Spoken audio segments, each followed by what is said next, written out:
मध्य प्रदेश सरकारक आर्थिक सहयोग में नेपाल आदिवासी जनजाति महासंघक अपने भवन जनकपुर धाम में बन लागल अछि।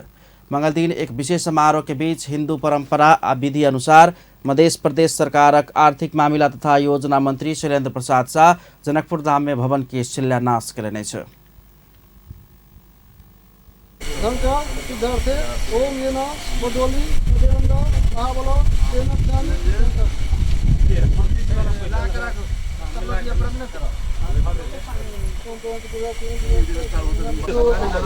प्रदेश सरकार चालू आर्थिक वर्ष में 25 लाख रुपया भवन के लिए विनियोजन के ने महासंघ मध्य प्रदेश के अध्यक्ष मनोज सिंह दरबार जानकारी दिले छ। महासंघ के अपने के भवन के हम सब अखन शिलान्यास के लिए जेकर शिलान्यास अपने के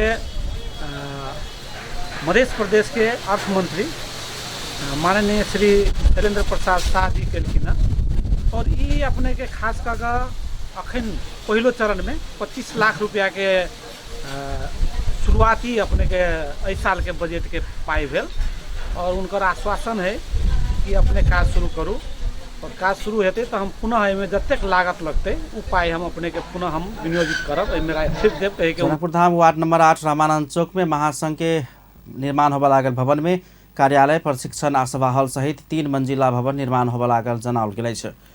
देश के 1/3 जनसंख्या रहल आदिवासी जनजाति के अधिकार, पहचान, पहुँच सुनिश्चित होबा नहीं सक रहल कहत अगुआ सब भवन के लिए प्रदेश सरकार के ने सहयोग के सराहना केलक अछि।